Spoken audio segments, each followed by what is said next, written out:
Welcome to అమ్మా Naresh classes. మరి మీకు ఇచ్చినటువంటి మాట నిలబెట్టుకునేందుకు చాలా రకాలుగా నేను ప్రయత్నిస్తున్నాను. అందులో ఎస్జిటిలో 6 ప్రీవియస్ పేపర్లు ఆల్రెడీ చేయడం జరిగింది. మరి స్కూల్ అసిస్టెంట్కి సంబంధించి టెట్ 2కి 2 పేపర్స్ ఆల్రెడీ మనకు అప్లోడ్ అయ్యాయి. మరి థర్డ్ పేపర్ మనం ఇప్పుడు చూసే ప్రయత్నం చేద్దాం.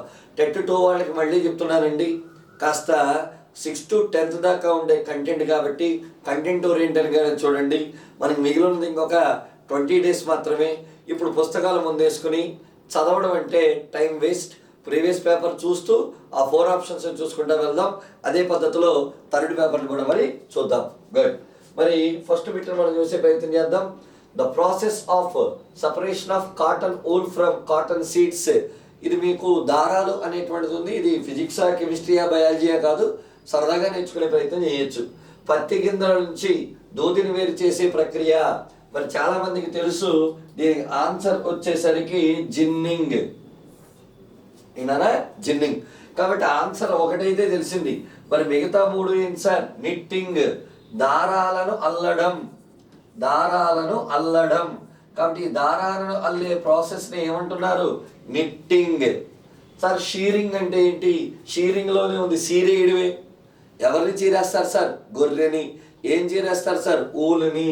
కాబట్టి గొర్రె నుంచి ఊలును తోలుతో సహా, అంటే మరీ తోలు అంటే ఏంటంటే రక్తం వచ్చేలా కాదు, పైనున్న తోలుని తీసేసే ప్రక్రియను ఏమంటారు? షీరింగ్ అనేటువంటి పేరుతో చెప్తారు. ఇంకా స్పిన్నింగ్ అంటే దారాలను తయారు చేసే ప్రక్రియ. చిన్న చిన్న పోగులు ఉంటాయి కదా, ఆ చిన్న చిన్న పోగుల్ని దారాలుగా చేసే ప్రక్రియనే మనం స్పిన్నింగ్ అనే పేరుతో చెప్తున్నాం. కాబట్టి ఇప్పుడు చూసుకోండి, పత్తి గింజల నుంచి దూర్చి వేరు చేసే ప్రక్రియ పేరు జిన్నింగ్. గుడ్. ఇక నెక్స్ట్ బిట్ చూసే ప్రయత్నం చేద్దాం.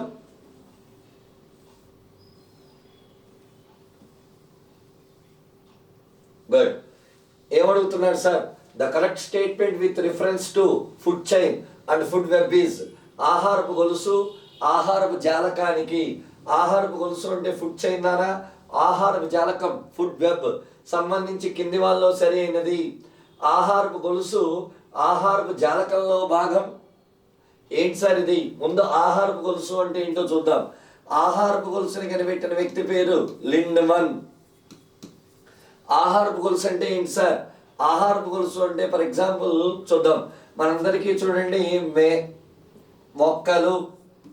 ఎందుకంటే ఈ సృష్టిలో ఏం స్టార్ట్ అయినా దేంతో స్టార్ట్ అవుతున్నాయి? మొక్కలతో స్టార్ట్ అవుతున్నాయి. మరి మొక్కల్ని తినేది ఎవరు? మేక. మేకని తినేది ఎవరు? పులి. పుష్ప సినిమాలో పాట గుర్తొచ్చిందా? ఆకుని తింటది మేక, మేకని తింటది పులి, పులిని తింటది అమ్మోరు తల్లి. అంటే ఆహారపు గొలుసు పాటను పుష్ప పాట కింద పెట్టేసాడు. సేమ్ ఇదిగోండి, ఒక జీవి మీద మరొక జీవి ఎలా ఆధారపడి ఉందో చెప్పేటువంటి దాన్ని ఆహారపు గొలుసు అంటాం. ఇలాంటి అనేక ఆహారపు గొలుసులు కలిస్తే దాన్ని ఆహారపు జాలకం అంటాం. ఎగ్జాంపుల్ ఎలా? దీని పక్కన ఇంకోటి చూద్దాం. చూడండి, మేక, పులి, దానికి ముందు మొక్క. ఓకేనా? మరి ఇప్పుడు ఇంకొద్దిగా ముందుకు వద్దాం. ఇప్పుడు ఈ మొక్కను తినేది ఎవరు? కుందేలు. మరి కుందేలు తినేది ఎవరు? నక్క. నక్కని ఎవరు తింటారు? పులి. చూడండి, అలాగే మొక్కను ఎవరు తింటారు? కీటకం. కీటకాన్ని ఎవరు తింటారు? కప్ప. కప్పని ఎవరు తింటారు? పాము. పాముని ఎవరు తింటారు? గద్ద. మరి ఈ గద్ద చాలాసార్లు నక్కకే ఆహారం అవుతుంది, పులికే ఆహారం అవుతుంది. చూడండి, అనేక ఆహారపు గొలుసులు కలిస్తే ఆహారపు జాలకం. The more number of food chain collectively formed by formation of the food web. ఇక్కడ మనం ఒక విషయాన్ని గమనించాలి.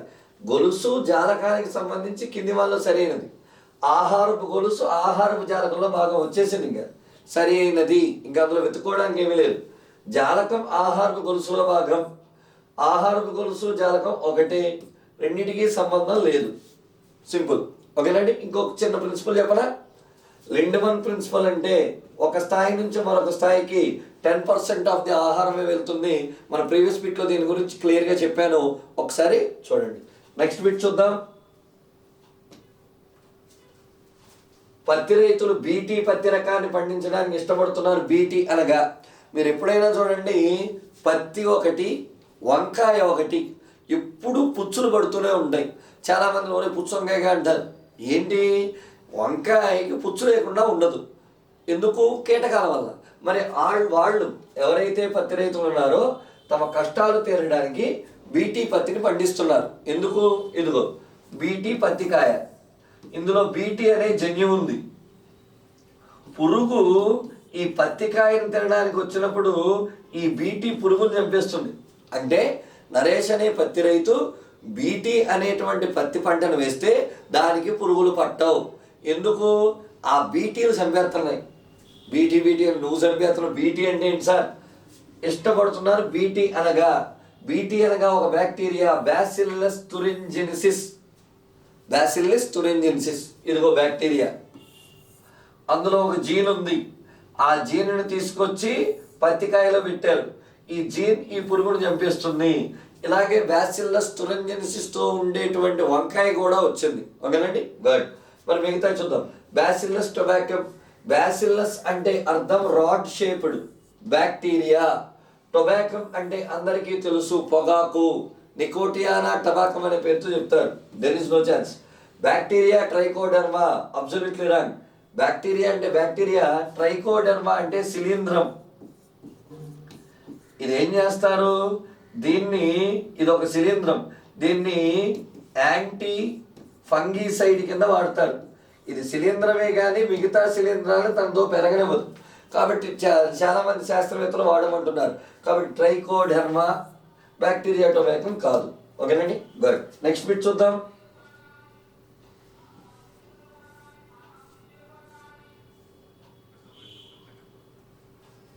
గుడ్. మరి certain plant and animal species are restricted to particular area. They are called as. ఒక ప్రత్యేకమైన ప్రాంతానికే పరిమితమై కొన్ని వృక్ష మరియు జంతు జాతులను ఇలా అంటాం. ఫర్ ఎగ్జాంపుల్ మనకు కొంత ఏరియాకే లిమిటెడ్ అవుతా ఉంటాయి. ఎవరు సార్? మీకు జిగ్గుమని ఎలిగేలా ఒకటి చెప్పన, కంగారు. ఎస్. ఈ కంగారు అనగానే గుర్తొచ్చేది ఏంటది? ఆస్ట్రేలియా. ఇలా ఏదో ఒక ప్రాంతానికి మాత్రమే పరిమితం అయితే దాన్ని ఎండమిక్ స్పీసీస్ అంటాం. ఆన్సర్ వెతుకు. ఎండేంజర్డ్, ఎండమిక్, విదేశీ ఆక్రమణ జాతులు, స్వదేశీ ఆక్రమణ. ఎండమిక్ వచ్చేసింది.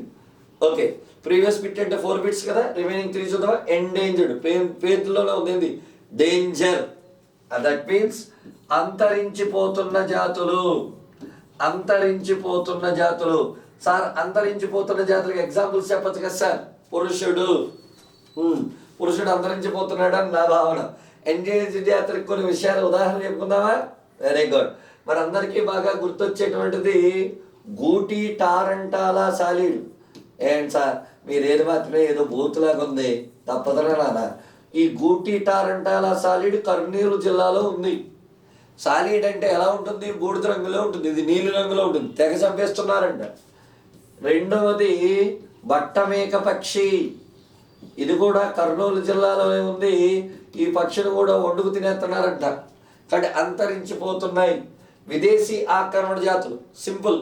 వేరే దేశాల నుంచి వచ్చి మన దగ్గర పెరిగి మన మొక్కల్ని మన జంతువుల్ని ఇబ్బంది పెడతాయి. ఎవరు సార్? విదేశీ జాతుల్లో వచ్చేది వయ్యారి భామ. దీన్నే పార్థీనియం అంటారు. పార్థీనియం. మరి ఆ పార్థీనియం అనేటువంటిది ఏంటి? ఇది విపరీతంగా పెరిగిపోయి మనకి వరి మొక్కలో ప్రధానమైన కలుపు మొక్కగా ఉంది. మన వరిని తినేస్తుంది.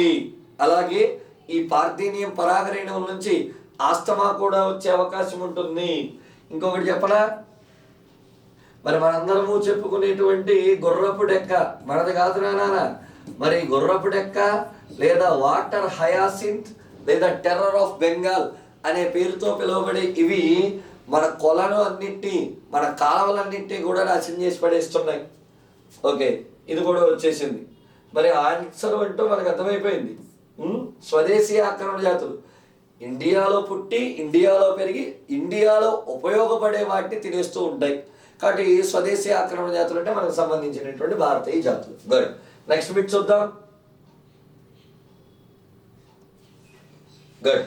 Montreal protocol refers to. Montreal protocol దేనికి సంబంధించింది చెప్తాను వినండి. ప్రమాదకరమైన యూవీ కిరణాలు చాలా ఉన్నాయి. ఈ కిరణాలని భూమికి రానివ్వకుండా పైకి పంపించే లేయర్ పేరే ఓజోన్. ఈ ఓజోన్ స్ట్రాటోస్ఫియర్లో ఉంది. దీనికి ఈ మధ్యలో మనం ఏం పెడుతున్నాం? హోల్స్ పెడుతున్నాం. అంటే ఓజోన్కి రంధ్రాలు అవుతున్నాయి, ఓజోన్ హోల్స్. ఈ హోల్స్ వల్ల మనకి ఏమవుతాయి? ప్రమాదకరమైన యూవీ కిరణాలు వస్తాయి. ఈ యూవీ కిరణాలు వచ్చినప్పుడు మన కార్నియా దెబ్బతింటుంది. దానివల్ల స్లో బ్లైండ్నెస్ వస్తుంది, స్నో బ్లైండ్నెస్, మెలనోమా వస్తుంది, స్కిన్ క్యాన్సర్. మరి నేను ముందే చెప్పాను, 6th to 10th class books అన్నీ కూడా ఎస్ఐ కానిస్టేబుల్స్కి ఆయువు పట్టు 2018లో వచ్చినటువంటి ఎస్ఐలో ప్రీవియస్ బిట్, అలాగే మొన్న రీసెంట్గా జరిగిన 2023 ఎగ్జామ్లో ప్రీవియస్ బిట్ వెళ్ళి చెక్ చేసుకోండి. అందుకే 6th to 10th బుక్స్ ముఖ్యం. టెట్ 2 వాళ్ళు మీకు కూడా టెక్స్ట్ బుక్స్ ముఖ్యం. అందుకే నేను చెప్తున్నాను, బయాలజీని మల్టీ డైమెన్షనల్ చదవాలి. గుడ్. సరే సార్, ఇవన్నీ వదిలేయండి సార్, బిట్ ఎలా అడగచ్చు? ఓజోన్ హోల్స్ వల్ల మన యొక్క ఐసైట్ దెబ్బతింటుంది. ఏమంటారు? Snow blindness, melanoma. ఇదంతా జరగకూడదని 1987లో మాంట్రియల్ ప్రోటోకాల్ ఫామ్ చేశారు. అంటే మాంట్రియల్ ప్రోటోకాల్ ఎప్పుడు వచ్చింది? 1987. కాబట్టి ఇక్కడ చూసుకో, దేనికి సంబంధించింది? ఆక్సిజన్ డిమాండ్, కార్బన్ వలయం, ప్రకృతి వైపరీత్యాలు, ఓజోన్ సంరక్షణ. 100% ఆన్సర్ మనకి డిటెక్ట్ అవుతుంది. ఓకేనండి, నెక్స్ట్ చూద్దామా?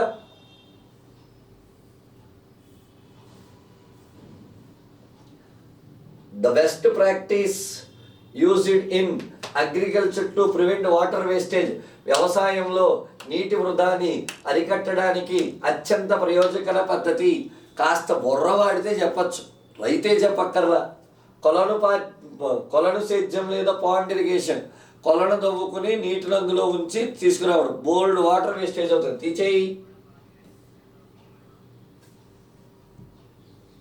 తీసేయి. నెక్స్ట్ ఏంటి? బిందు సేద్యం, drip irrigation. Drop by drop పడుతుంది, హోల్డ్లో పెట్టుకో. సేద్యం, ఇరిగేషన్ అనే పదమే కాదు. తుంపర సేద్యం, స్ప్లింకర్ అంటే ఏంటి?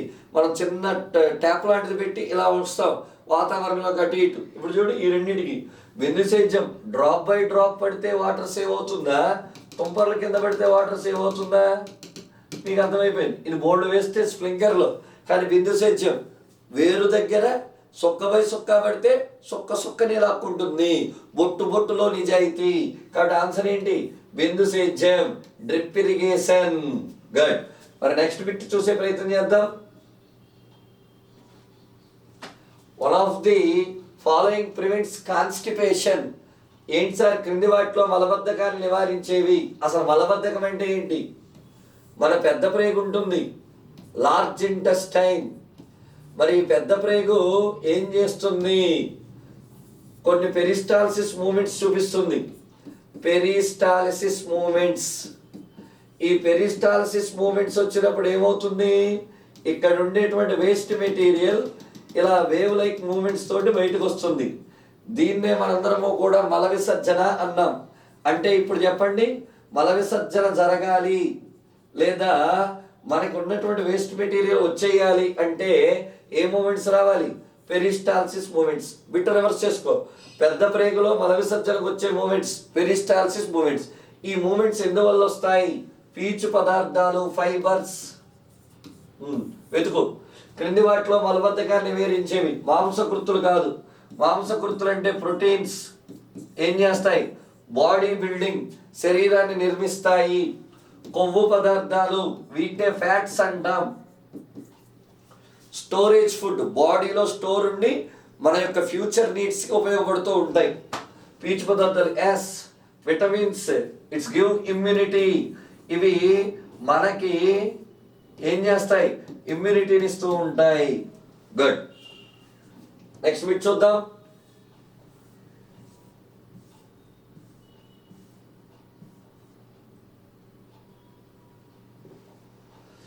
ఒక విద్యార్థి ఉన్ని తయారీలోని దశలను తెలుసుకోవాలని ఉన్ని తయారీ కేంద్రానికి వెళ్ళాడు.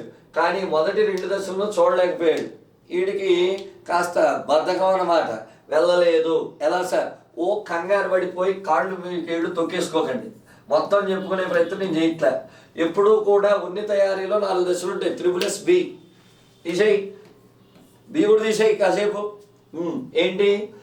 ఇందాకే ఇక్కడే వచ్చింది ఉన్ని తయారీలో ముందు తోలు తీసేస్తామని షీరింగ్. ఎప్పుడు గుర్తుపెట్టుకో, ఫస్ట్ ఏంటన్నా షీరింగ్. మరి ఇప్పుడు చెప్పండి, షీరింగ్ తర్వాత ఇక్కడ చూడు సార్టింగ్, డైయింగ్, షీరింగ్ రెండు వచ్చింది. ఇక నేనేమైనా వేస్తానండి, ఇక్కడ ఏంటి నిట్టింగ్, నిట్టింగ్ స్పెల్లింగ్ KNI తీసేయి. ఇక మిగిలింది ఏంటి షీరింగ్. ఎస్ అంటే ఏంటి స్కోరింగ్. ఇంకొక ఎస్ కూడా చెప్పేయండి సార్, సార్టింగ్. దీన్ని కొద్దిగా ఎక్స్ప్లెయిన్ చేసే ప్రయత్నం చేయనా. తోలుతో సహా ఉన్నిని తీసేయడం, చీరేస్తున్నాడు గుర్తెట్టుకో, షీరింగ్.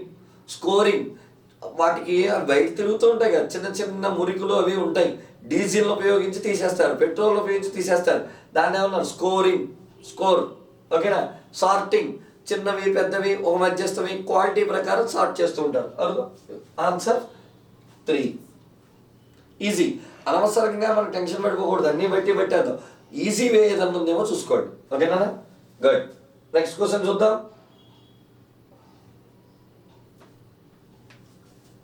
రక్తవర్గ నిర్ధారణకు సంబంధించి సరి అయిన ప్రవచనం.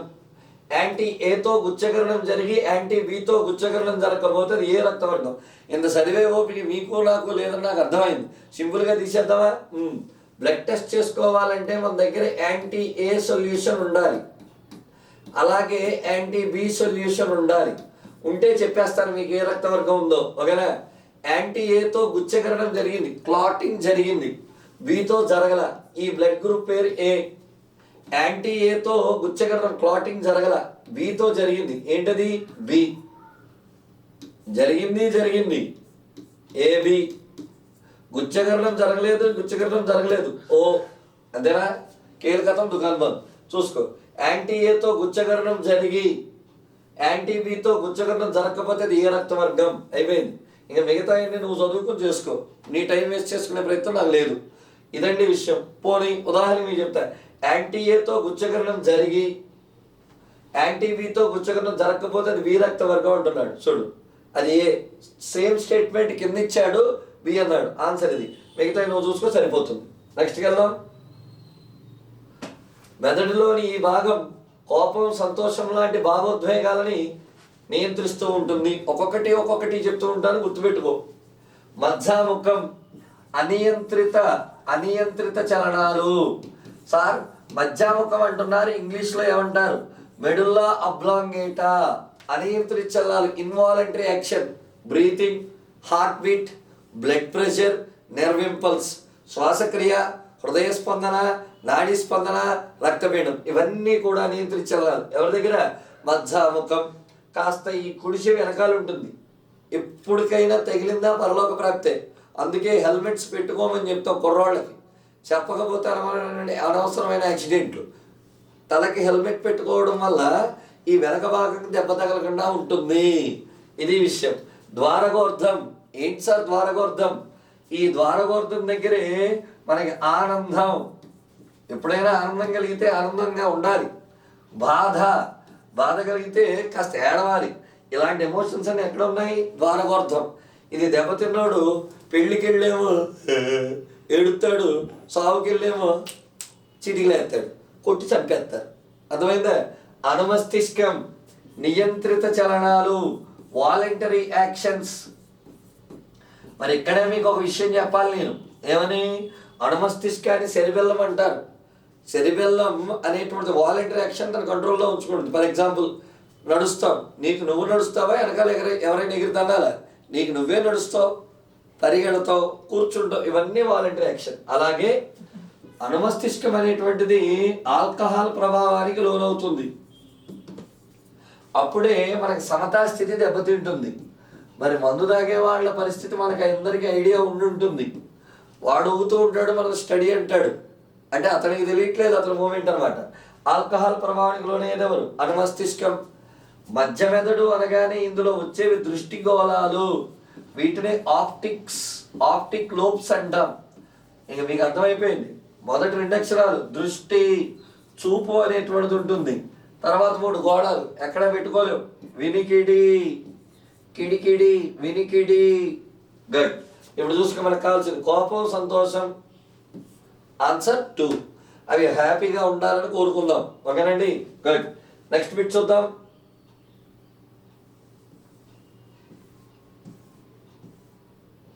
Good. Malpighian tubules are excretory organs in. Malpighian నాళాలు విసర్జక అవయవాలుగా కలిగిన జీవి. ఒకటి రాస్తారు చూడు. వానపాముని ఎర్త్వామ్ అంటారు. దీనికి వృక్కం లేదా నెఫ్రీడియా ద్వారా విసర్జన జరుగుతుంది. ఈగ హౌస్ ఫ్లై, పస్కా డొమెస్టికా అనే పేరుతో పిలుస్తారు. దీనికి మాల్ఫీజియన్ నాలికలు, వీటినే మాల్ఫీజియన్ ట్యూబ్యూల్స్ అంటారు. Malpighian tubules. బద్దె పురుగు ప్లాట్ఫామ్ అంటారు. ఇందులో ఉండేదే జ్వాలా కణం, ఫ్లేమ్ సెల్ అనే ఇంగ్లీష్ పేరుతో చెప్తారు. సముద్ర నక్షత్రం అంటే స్టార్ ఫిష్ జల ప్రసరణ వ్యవస్థ వాటర్ వాసిక్యులర్ సిస్టమ్ ద్వారా జరుగుతుంది. మరి చూసుకోరా నాన్న, ఏమడిగాడు? మాల్ఫీజియన్ నాలికలు. ఈగ ఈగ ఈగ రాజమౌళి గడి చెల్లి. నెక్స్ట్ చూద్దామా.